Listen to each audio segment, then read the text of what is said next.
You know how people talk about starting fresh? A new chapter? Well, for you, a new chapter meant having the door slam shut on the entire library of human experience. Just for a moment, forget your Spotify subscription and your central heating. You open your eyes, not on a cozy cot, but on a cold stone slab that smells perpetually of mildew and old ambition. Your first coherent thought is probably, wait, where's the exit? And why is everyone wearing the same aggressively beige potato sack? Welcome to the Middle Ages, darling. Specifically, welcome to your shiny new cage, a Christian convent. You didn't choose this life. No one chooses a life of lifelong celibacy, waking up at 2 a.m. for mandatory hymns and subsisting on gruel that even a starving rat would politely decline. You were, to put it gently, donated. You're an excess daughter, a political chess piece, or maybe just a particularly inconvenient inheritance. Your family had land, a reputation, and absolutely no need for your rebellious teenage spirit or your expensive dowry. So, they traded you in for spiritual brownie points and a hefty tax break. It's for God, they whispered sweetly, right before the gate clanged shut, sounding suspiciously like a final divine, sucks to be you. Your life used to have color. Now it's a study in 50 shades of gray and none of them are sexy. Get used to the pervasive silence, broken only by the mournful chant of women who died a little inside years ago. This isn't a spiritual retreat. This is a life sentence, and the warden is an invisible, all-powerful deity.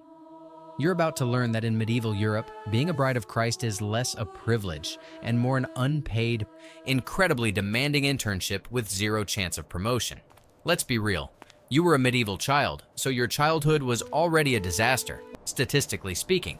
Maybe you were an aristocratic daughter. That means your early years were a glittering cage of arranged marriages, excruciating etiquette lessons, and the terrifying knowledge that your virginity was your entire family's most valuable, highly insured commodity. Your parents weren't exactly nurturing. They were managing assets. They taught you how to embroider, how to manage a massive household, and how to keep your mouth shut. 3 skills that will now be rendered utterly useless. Or perhaps you came from a less privileged background. In that case, your childhood involved back-breaking labor, constant hunger, and the kind of pervasive dirtiness that made the local pigs look fastidious. Either way, you were conditioned for this. Not for holiness, but for obedience. You were taught from birth that women are inherently sinful, weak, and intellectually inferior. You're a daughter of Eve, constantly teetering on the brink of leading some unsuspecting man to hell via your sheer, irresistible feminine wiles. The convent, therefore, isn't just a choice. It's a necessary quarantine. It's the only place society trusts you not to accidentally cause an apocalypse by having an inappropriate thought. The real trauma, the first cut that never heals, is the realization that you are irrelevant. You are a surplus human. When your family dropped you off, they weren't sending you on a mission. They were offloading a debt. They mourned your loss the way you'd mourn the loss of an antique vase. Sad it's gone, but mostly relieved you don't have to dust it anymore. You'll spend the rest of your life trying to find meaning in a world that explicitly told you your primary value was absence. The convent school isn't like your cute local primary school with finger paints and nap time. This is a Spartan academy for the soul, designed to crush any remnants of your former self and replace them with a compliant, chant-reciting automaton. The day starts at matins, around 2 or 3 a.m. Yes, you read that right. Your body is a temple, and your temple is currently running on 3 hours of interrupted sleep and the sheer, chilling power of guilt. Your education is surprisingly thorough, but fiercely focused. You'll learn to read and write Latin, a revolutionary skill for a woman in this era. But don't get too excited about writing your great medieval novel. This is for the sole purpose of reading the Psalter and the Divine Office. Your intellectual curiosity is encouraged only as long as it stays strictly within the boundaries of approved theology. Ask too many probing questions, or suggest that maybe, just maybe, women aren't intrinsically flawed, and you'll find yourself on a fast track to penance. Punishments are swift, inventive, and generally involve some form of physical discomfort or extreme public humiliation. Did you daydream during prayer? Enjoy your meal kneeling on the refectory floor? praying for forgiveness while the other sisters deliberately avert their eyes. Did you speak an unnecessary word during the strict periods of silence? Say goodbye to your dinner. Or maybe spend an hour holding your arms out in the shape of a cross until your shoulders scream in agony. The most brutal lesson of all is betrayal. You entered seeking sisterhood, a comforting collective. What you found is a rigid hierarchy and a political landscape as cutthroat as any royal court. Nuns are people, and people are awful. You'll soon learn that the fastest way to get ahead, or at least avoid the worst chores, is to be a model of piety and an occasional snitch. The major test here isn't surviving the cold, it's surviving the relentless, passive-aggressive politics of a dozen repressed women fighting over who gets the slightly less threadbare veil. Your life-defining challenge isn't a dragon or a quest for the Holy Grail. It's the cloister itself, the literal and figurative walls that seal you off from the world. Once you take your final vows, the vow of stability means you are here forever. If you had any lingering foolish hope that a handsome prince or a rich uncle would whisk you away, consider that hope brutally murdered by the archbishop. The major trials are mundane but soul-crushing. One is the trial of endurance. Can you physically withstand the persistent cold, the relentless hunger, and the chronic illness that plagues communities living in close, unsanitary quarters? You'll become intimately familiar with the gnawing ache in your gut and the constant, dull throbbing behind your eyes. Your body, which you've been taught to despise as a vessel of sin, is now your most significant enemy. Then comes the impossible choice, the Pyrrhic victory that defines your maturity, choosing between your soul and your survival. Say a sister has fallen genuinely ill, perhaps a contagious disease like the plague. Do you risk your own life, break the strict quarantine rules, and offer genuine human compassion? Or do you follow the abbess's iron rule, let her suffer alone in her cell, and secure your own slightly longer lifespan? The right choice here is never easy, and it always leaves a scar. But the most devastating loss is the loss of agency. You have no money, no property, and no legal standing outside the convent walls. If you realize this life is a mistake, if you fall in love, if you develop a crisis of faith, you are trapped.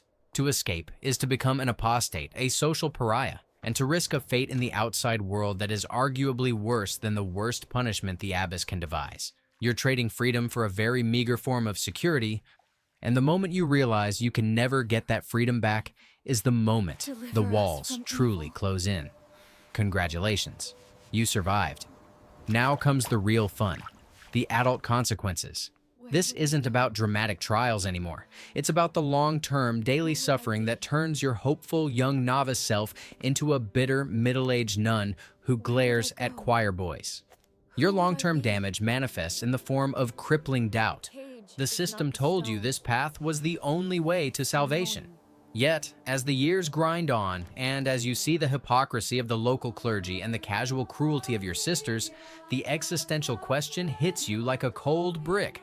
Did I trade my entire life for a lie? This doubt is a cancer growing in the silence because you have absolutely no one to confess it to. To confess doubt is to confess to a fundamental betrayal of your vows. So, you repress it, and it festers, turning your prayers from acts of worship into exercises in barely contained rage. You are now firmly under the system's control. Medieval convents weren't just spiritual retreats, they were economic powerhouses. You are part of an incredibly disciplined, productive labor force. You manage lands, you copy priceless manuscripts, you run schools, you brew ale. You are a highly skilled worker who gets paid in spiritual currency and cheap cloth. Your contribution is immense, but your personal reward is non-existent. You are perpetually broke, overworked, and fundamentally invisible. The most profound suffering, however, is the erosion of your moral compass. Remember those impossible choices? You've made enough of them now that your soul is perpetually gray. You've learned that sometimes a small sin is necessary for a greater good, like secretly hoarding an extra candle to finish a crucial manuscript that will save the convent from financial ruin. You've learned to compromise, to ignore the petty thefts, the malicious gossip, and the occasional shocking financial scam run by the abbess to keep the whole precarious operation afloat. This erosion is your final terrifying realization. Holiness isn't an achievement, it's a performance. You are a better actor than you are a saint. You hit your marks in the choir, you nod sagely during sermons, and you maintain the perfect beatific expression of serenity, all while inside your spirit is screaming, I should have run away and become a moderately successful tavern owner. It finally happens, the ultimate test. Perhaps it's a genuine crisis of faith, a moment where a scholar nun brings forth a newly translated text that utterly contradicts the orthodoxy you've staked your life on. Or perhaps it's an external catastrophe, a siege, a sudden epidemic, or a brutal new bishop determined to strip the convent of its remaining autonomy and wealth. You have reached your breaking point. The years of repressed rage, chronic sleep deprivation, and relentless self-denial have finally boiled over. The old rules no longer apply. You look at your life.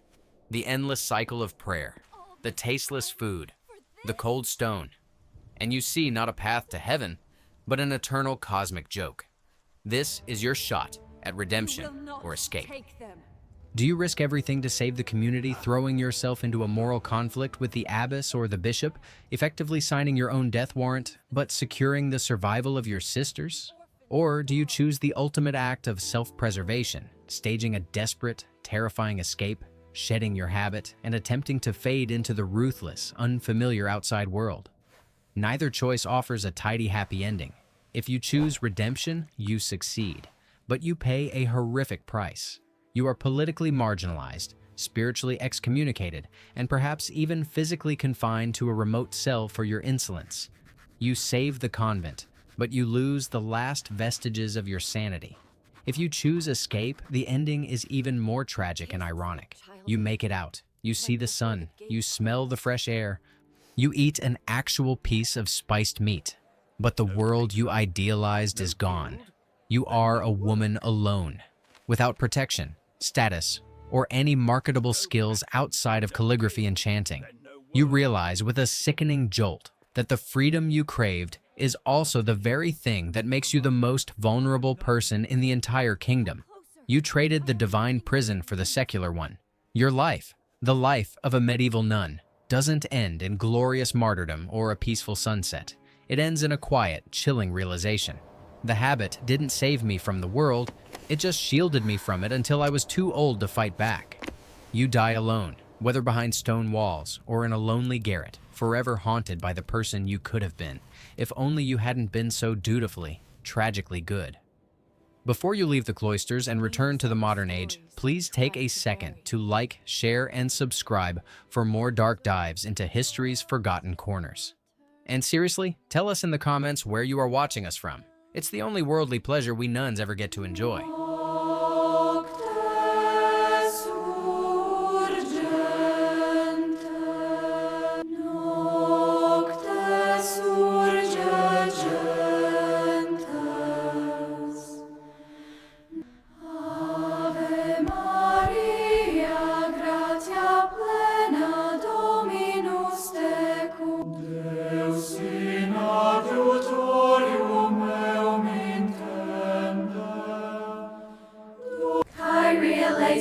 Humility is the path, my children. Your dedication is commendable. God be praised.